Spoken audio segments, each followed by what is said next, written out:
반갑습니다. 네브로스입니다. 주말 잘 보내고 계신가요? 오늘은 내일의 급등주 타점도 말씀을 드릴 건데 공부하는 내용을 좀 담아보려고 합니다. 7월 장 어떠셨어요? 7월 장이 그렇게 호락호락하지는 않았는데 저희는 리딩상으로 이제 수익을 내면서 마무리를 했습니다. 그럼에도 불구하고 여러분들이 이 7월 장 같은 장이 다시 오지 않으리란 법이 없거든요. 그래서 주식 시장을 거래를 하다 보면 언젠가 우리는 약세장을 맞게 돼 있다. 그리고 한동안 계속 장세가 좋았었기 때문에 지금 하락은 사실은 하락도 아닙니다. 그럼에도 불구하고 여러분들이 꾸준하게 수익을 내기 위해서는 강한 종목들을 가지고 거래를 해야 된다라고 꾸준하게 말씀을 드리고 있습니다. 그러면 이런 장에서 강한 종목과 강하지 않은 종목들을 어떻게 구분하고 그런 종목들이 약간 예후가 얼마나 달라지는지에 대해서 좀 말씀을 드려보려고 합니다. 이게 내일의 급등주 타점보다 더 중요한 내용이라고 저는 생각이 들거든요. 그래서 공부를 하고 싶으신 분, 그리고 진짜로 주식으로 홀로서기를 하고 싶으신 분들은 꼭 한번 들어봐 주시기를 부탁을 드리도록 하겠습니다. 제가 항상 장대 양봉이 나오는 주식을 가지고 거래를 하는데 지금 보시면 이 A루트 같은 경우에는 상당히 점상한가로 올라갔다는 것을 볼 수가 있습니다. 그리고 호재가 뭐였죠? 무상증자라는 호재인데 이런 호재들은 사실은 연속성이 없습니다. 제가 항상 말씀을 드리는 게 테마의 대장주나 정책주나 시장의 주도주들을 거래해야 된다고 이야기를 하는 것은 왜 그러냐면 그 다음에 대한 기대감들이 있기 때문이에요. 우리가 테마주를 거래하는 것은 기본적으로 실체가 없다는 것을 알고 거래를 하는 거기 때문에 사람들의 기대감들이 있어야지 계속 광기로 주식을 사고 팔고 그 광기로 주식을 사고 파는 와중에 저희들은 눌림목에서 특정한 기법과 특정한 루틴대로 매수를 해주면 수익이 난다. 이런 전제 조건, 이 명분을 가지고 매매를 하는 겁니다. 근데 A루트 같은 경우에는 이후에 기대할 게 없다는 거죠. 그러면 단일 호재, 이후에 기대할 게 없더라도 만약에 세력봉에서 거래 대금이 많이 터졌다라고 한다면 저는 이런 모습이 나오지 않았을 거라고 생각을 해요. 지금 보시면 거래 대금이 하나도 터지지 않고 마지막에 상한가에서 거래 대금이 터졌습니다. 그죠? 그러면 여러분들 이런 생각을 해보셔야 됩니다. 만약에 장이 좋았다라고 한다면 A루트도 충분히 여기서 올라갔을 수도 있었겠죠. 근데 장이 조금만 안 좋을 때 이런 종목들은 어떤 식으로 무너지냐면 반등 다운 반등 없이 이렇게 무너질 수가 있다라는 겁니다. 근데 그냥 이렇게 무너지는 게 아니고 우리가 좀 인과관계를 한번 따져보자는 거예요. 여러분들이 세력이라고 가정을 해보겠습니다. 그러면 상한가를 만드는데 내가 이렇게 돈을 많이 썼어요. 지금 500억을 썼습니다. 이 상한가를 만드는 데는. 근데 이 점 상한가를 만드는 데는 돈을 얼마를 썼죠? 거의 쓰지 않았습니다. 뭐 50억, 20억 이 정도 썼는데 내가 만약에 세력이라고 가정을 했을 때 주가를 싸게 사거나 뭐 이런 데 부근에서 사가지고 위에다 이제 팔아 먹어야지 나는 이익이 창출되는 상황인데 이런 점상한가를 올리는 데 있어서 거래대금을 크게 쓰지 않았다는 것은 반대로 세력의 입장에서 얘기를 해보면 힘을 들이지 않고 주가를 끌어올렸다라고 표현을 할 수가 있겠죠. 맞나요? 그리고 나서 분봉상으로 한번 봐보도록 하겠습니다. 여기 보시면 이 윗골이 터진 음봉에서 거래대금이 더 많이 터졌는데 이런 것을 한번 분봉으로 봐볼게요. 이런 거 상당히 중요합니다.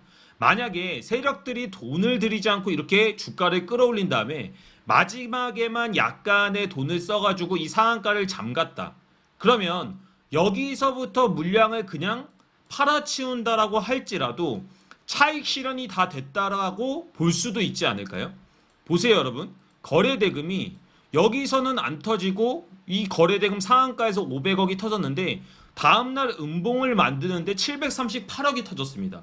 그러면 여기서부터 여기까지는 공짜로 이득을 얻은 거나 마찬가지니까 세력의 입장에서는 물량을 털기가 상당히 좋다라는 거예요. 그러니까 장세가 안 좋을 때 이렇게 힘이 없는 상한가, 거래대금이 약한 상한가, 그리고 다음을 기대할 수 없는 호재가 없는 상한가에서 그냥 무너지는 패턴들이 많이 나오는 겁니다. 그래서 저는 여러분들한테 이런 주식들을 거래하지 말고 제가 항상 말씀드리는 주식은 뭐예요? 보세요. 거래대금이 얼마나 많이 터졌나요? 2,200억. 그리고 나서 다시 상한가를 들어가는데 3,000억이 터졌습니다. 그죠? 그럼에도 불구하고 이 회사의 시가총액은 얼마예요? 2,100억입니다. 그리고 이게 무슨 걸로 호재로 올라갔죠? 가온미디어 같은 경우에는 메타버스라는 호재를 가지고 올라갔습니다. 메타버스가 지금 시장에서 상당히 핫합니다. 민주당에서도 경선을 치르는데 뭐 메타버스를 도입하겠다 이런 것들도 있고요. 그러면 경선 일정이 또 남았기 때문에 그거에 대한 기대감들이 있을 거 아니에요? 그러니까 이런 식으로 앞에 대한 무슨 기대감들이 있어야 되고 지금 보시면 이 거래 대금들은 누가 봐도 개인들이 그냥 들어왔다고 보기에는 너무나 많은 거래 대금들이 터졌다. 그리고 분봉상의 관점으로 봤을 때 여기서 음봉을 만들었으면 그 다음에는 밀려야 되잖아요. 그죠? 근데 밀리지 않고 주가가 다시 정고점들을 뛰어넘으면서 상한가를 갔다는 것은 아직은 세력이 물량을 들고 있구나라고 평가를 할 수가 있는 겁니다. 그리고 시장이 약세임에도 어떤 호재를 가지고 올라갔으니까 이렇게 약세일 때도 상한가를 간다는 것은 그만큼 자기가 주식을 가지고 올라가겠다라는 의지가 강하구나라고 평가를 할 수가 있는 거죠. 그러니까 여러분들이 똑같은 매매를 해서 손실을 보더라도 A루트 같은 종목보다는 가온미디어 같은 종목들을 거래해야 된다는 것은 너무나 당연한 사실입니다. 그래서 제가 항상 타점, 뭐 기법, 검색식 이런 것보다 제일 중요한 게 종목 선정이라고 항상 말씀을 드리는 거예요. 이렇게 가온미디어에 대한 종목 선정이 끝나면 그 다음에야 이제는 뭐 타점들을 잡아볼 수가 있는 거죠. 지금 보시면 이렇게 좀 끝에 상한가를 말고 올라간 것들은 약간은 마이너스 포인트라고 볼 수가 있는데 내일 만약에 주가가 한번 강하게 쳐주고 눌린다라고 했을 때 좀 공격적인 매수 타점입니다. 좀 공격적인 매수 타점은 이렇게 잡을 수가 있을 것 같고요. 저는 만약에 리딩을 하는 사람이고 또 많은 회원님들한테 안정적인 매수 타점을 공급하는 것을 좀 주 원칙으로 하기 때문에 요 부분대가 1차 매수 타점으로는 제일 좀 이상적입니다. 그래서 저희는 요 정도 가격대를 보고 있고요. 제가 항상 말씀을 드리는데 주가가 물론 이 올라가는 탄력에 따라서 떨어질 때 타점들이 조금씩 달라집니다. 그래서 저 같은 경우에는 많은 시나리오들을 가지고 모든 종목들마다 내일의 타점들을 이미 예상을 해놓고 다음날을 준비를 하는 거예요. 그러니까 여러분들도 이 시나리오를 세우는 방법 자체를 좀 들으시면 많은 도움이 될 거라고 생각이 됩니다. 그리고 당연히 그 다음 타점으로는 한 이 부분대가 되겠죠. 왜냐하면 이렇게 정고점을 갖고 밀렸으면 그냥 주가가 떨어져야 되는데 여기를 다시 한번 돌파해주면서 돈을 많이 썼단 말이에요. 그죠? 그렇다는 것은 주가가 다시 이 부분까지 내려왔을 때는 강력한 저항이었지만 이제는 지지가 될 확률이 높다라는 것을 인지를 해주셔야 된다는 거죠. 그러니까 이렇게 전략을 짜고 나면 타점에 대해서 부담이 없다라는 겁니다. 그러면 이런 종목들이 설사 지수가 밀린다라고 할지라도 본인들이 세력들이 돈을 쓴 물량들이 있기 때문에 절대로 쉽게 빠지진 않는다는 거죠.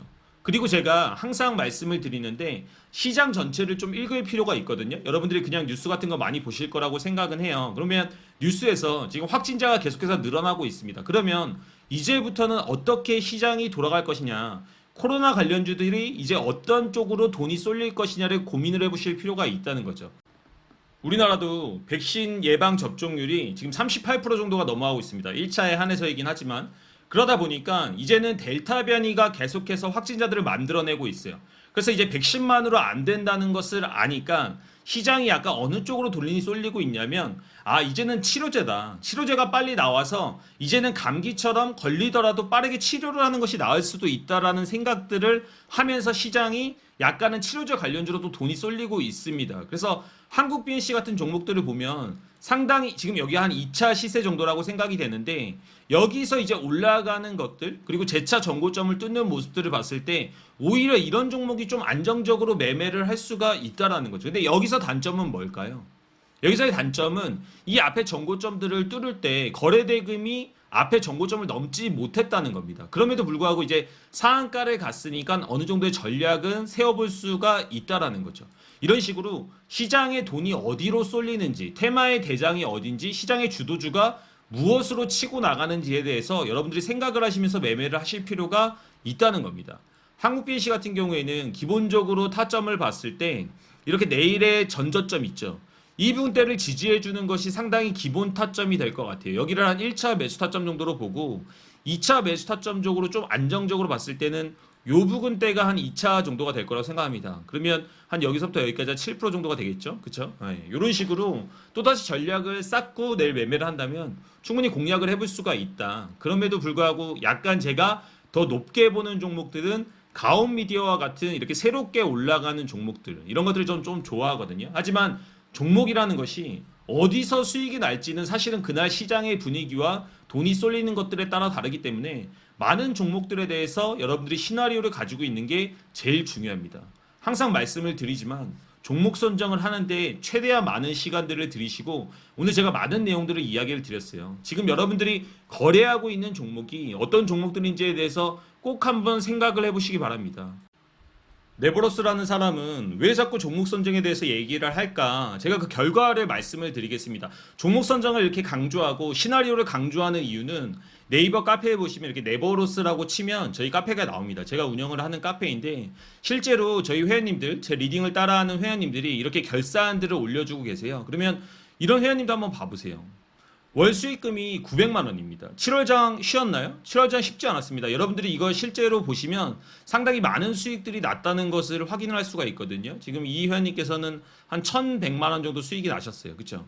그러니까 이런 것들은 제가 말씀을 드리는 것보다 여러분들이 실제로 이렇게 회원님들이 올려드리는 결산 같은 것들을 보시면 무슨 내용인지 이해가 가실 겁니다. 이분은 작은 금액으로 연습을 하고 계시는데 상당히 잘하고 계십니다.